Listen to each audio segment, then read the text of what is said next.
Hey, this is Sam. I'm at Skylands Ice World in Stockholm, New Jersey, about to watch the Kings versus the Sharks. And you're watching Post to Post.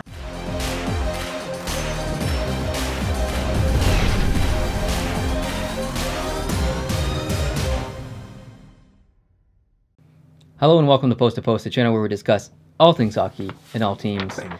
We did the first 4 videos talking about the bigger trades individually. Now we're just going to discuss some of the smaller trades. Not all of them are small. No. Some of them probably do deserve their own video, but just logistically, time reasons, we want to clump this all into one People video. can only take so much punishment in one day. Only so many notifications for new videos. Yeah. Okay, so I'm going to actually toss this over to you. You can lead the conversation here and direct this video. Sure. So hit me with whatever trade you'd like to discuss. The Oilers sent Patrick Maroon to the New Jersey Devils in exchange for CJD Dudek, who plays for Boston College, and a third rounder. Can you say that again? CJD Dudek. Say it 3 times fast. CJD Dudek, CJD Dudek, CJD Dudek. Well done. Good job. Boom. He's shown as JD Dudek in some of the websites, but on the site that I saw the trade reported on, it's CJD Dudek. So Okay. anyway, we may never hear his name again. Sounds like a radio station or something. Yeah. I think that I'm just going to kind of go off the top of my head. I didn't plan anything to say for any of these things. Sure. I really, really like Patrick Maroon. I know a lot of people don't like him, but he is one of my favorite players. I do really like him. Mm-hmm. I'm worried about his speed in New Jersey because New Jersey is a very fast team. That's something Maroon struggles with a little bit in Edmonton. He struggles to keep up. So it's going to be interesting to see how he integrates to that line. I think he'll do okay. I'm not sure if it's 100% fit. I'd like to see Maroon somewhere else, probably back in the West Coast next year. What kind of do you know what kind of contract he has? I don't. I forget off the top of my head. So I do not. Yeah. I don't hate this trade. I think it's good for New Jersey because it gives them a little more toughness, something that they lack a little bit. Yeah.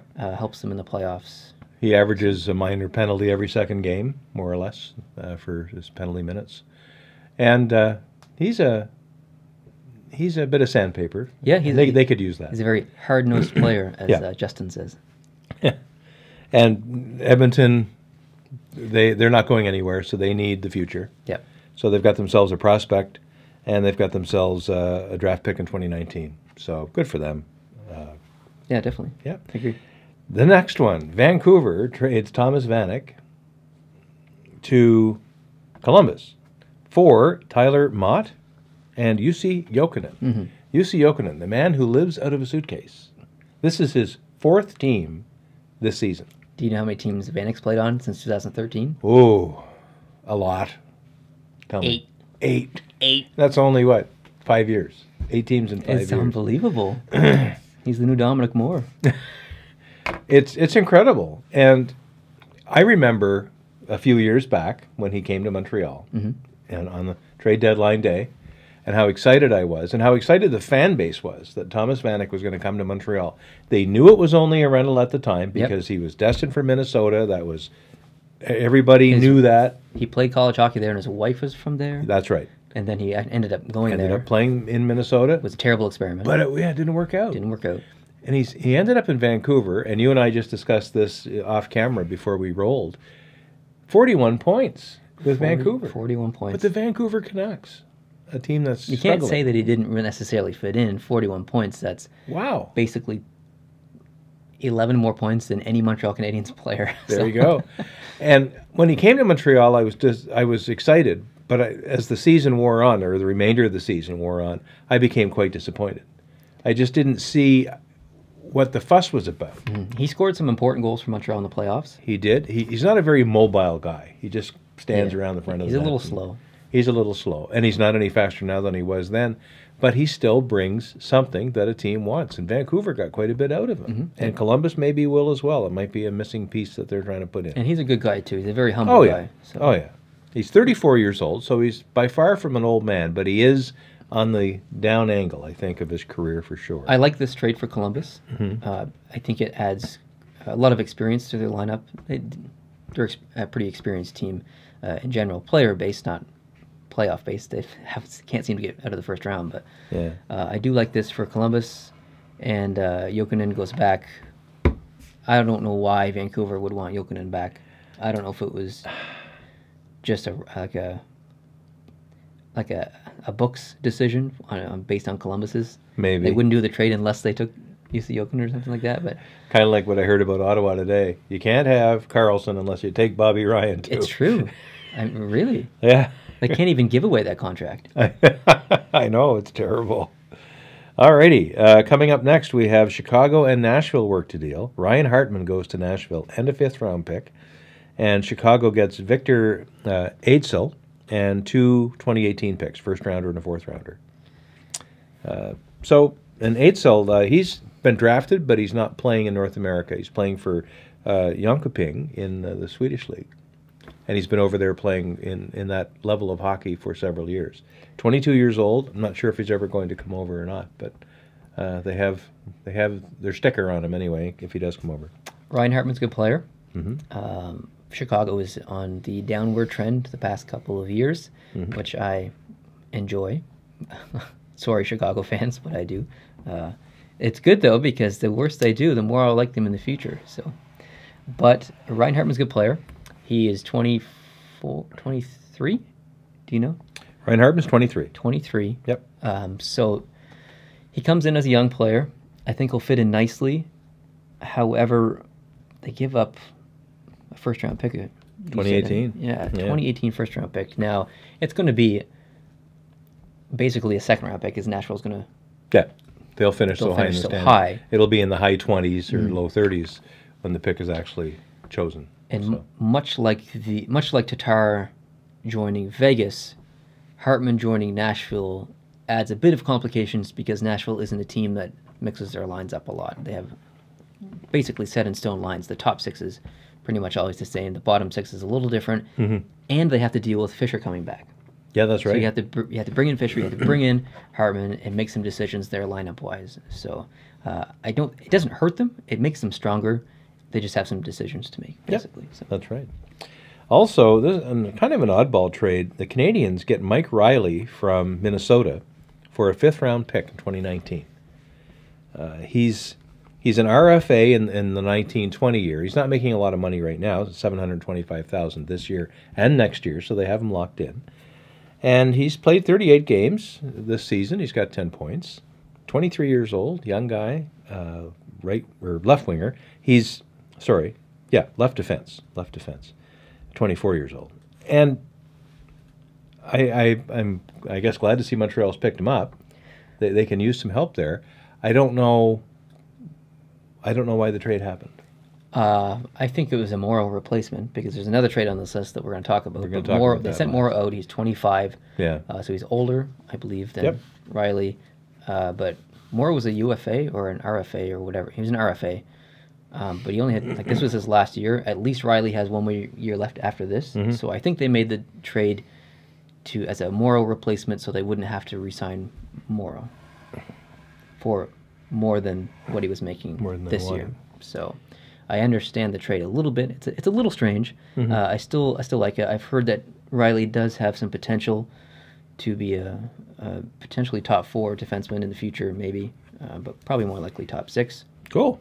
So I don't hate it. And then what did they give up, a 5th-round pick? 5th-rounder in 2019, so next year. Yeah. I actually like this trade for Montreal. I'm usually overly critical on Montreal because they're my favorite team, but I do like this trade. Okay. Next, Ottawa and Calgary made a deal. Ottawa sent Nick Shore to Calgary in exchange for a 2019 7th-round pick.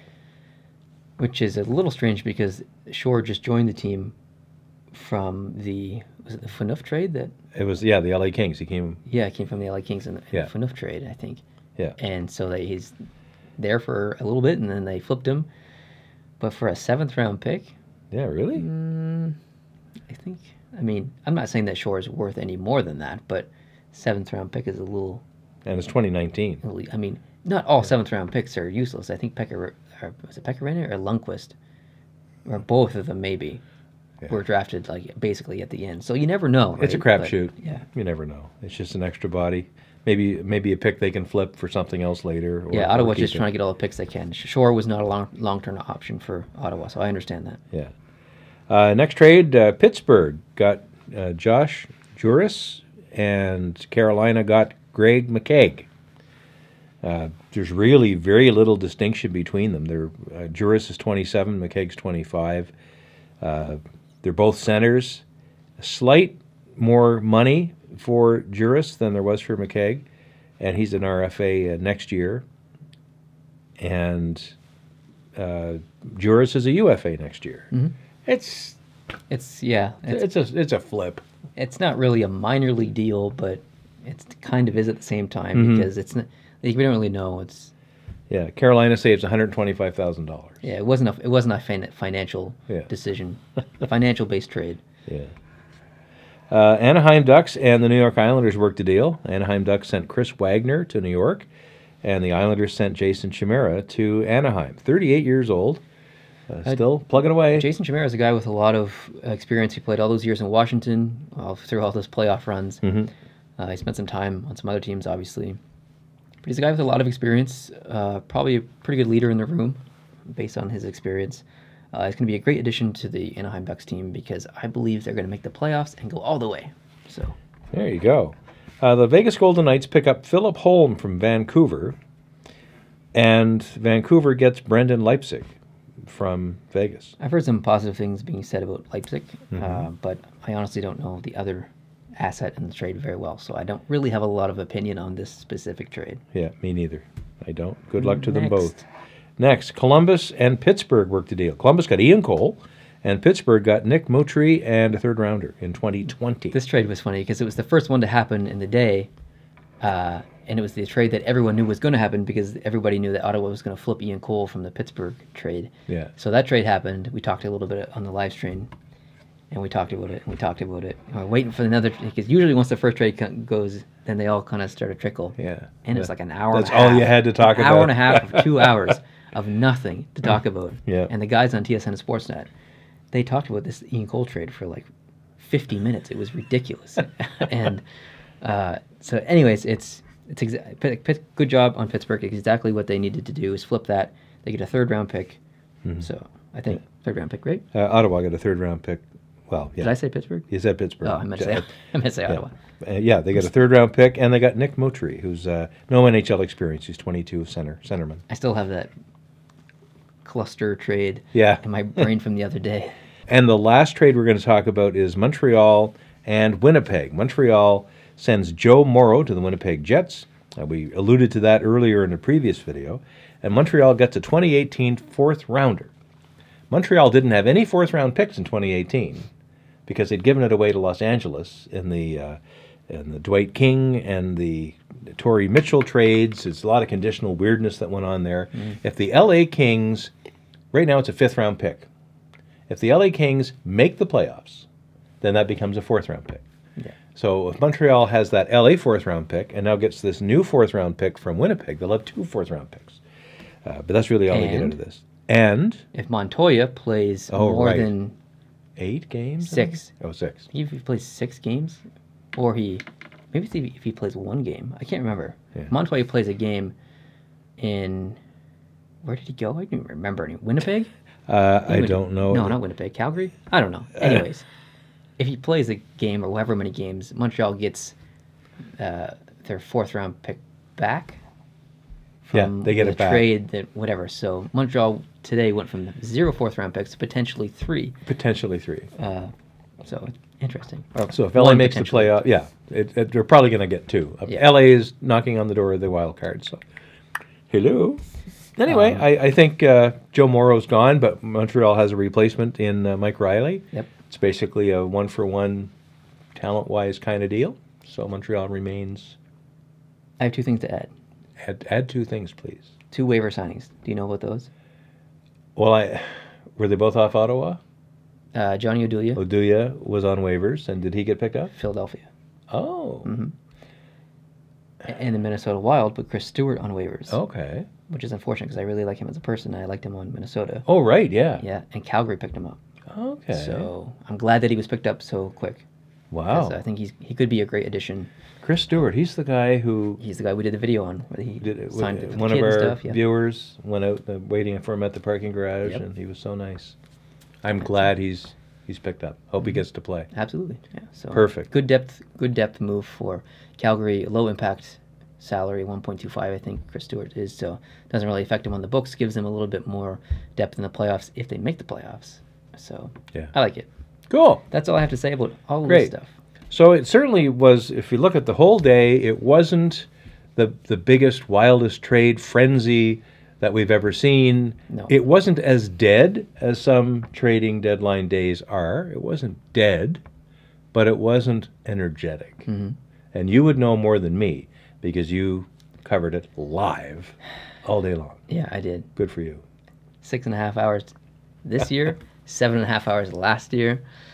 I don't know if I'm going to do it next year, but I probably will. Well, that's right, because you're a freak. I'd like to ask you some trivia questions. Okay, hit me. What team has made at least one trade on deadline day since the salary cap era started in 2006? So the last 12 years. There's one team that's made a deal on every single deadline day since the cap started. Pittsburgh. No, it's a West team. That's the only hint I'll give you, and I'll give you 2 guesses. And it's obviously a team that made a deal today. San Jose. Close. Oh, Anaheim. Anaheim. I have another trivia question for you. Okay. What team has made the most amount of trades on trade deadline day since the salary cap era? Oh, good grief. I believe it's 37 as of today. It's 36 or 37 as of today, Since the cap. I think. Nashville. What? No, different division, same conference. I'll take one more guess. Edmonton. Anaheim. So, moral of the story here is Anaheim is a very active trade deadline day team. So, if you're a fan of the Anaheim Ducks, Ducks. I Last I checked. almost said Oilers, because you said Edmonton. If you're a fan of the Anaheim Ducks, next year when you watch the trade deadline, you can expect them to probably make at least one trade. Little hint for the future. So, yeah. Do you have anything else to add? I do not. I'm happy that it's over with and that we have our rosters set. Yeah. Trades can still happen, by the way. You can still trade. You just can't play the player in the playoffs if you trade for them. So Yeah, kind of stupid to do technically, it. But yeah, as far as we're concerned, it's pretty well over. And that's great. All right. Thanks for watching, guys. Appreciate it. Hope you guys had a very eventful day. Even I know there wasn't a lot of hockey news, but even though there wasn't a lot of hockey news as we were expecting in the trades and stuff, it was way more eventful than any other regular hockey day. So For sure. It was fun. Hope you guys had fun. Yeah. If you like this video, hit the like button. If you're new here, hit the subscribe button, and we'll see you in the next one. Adios.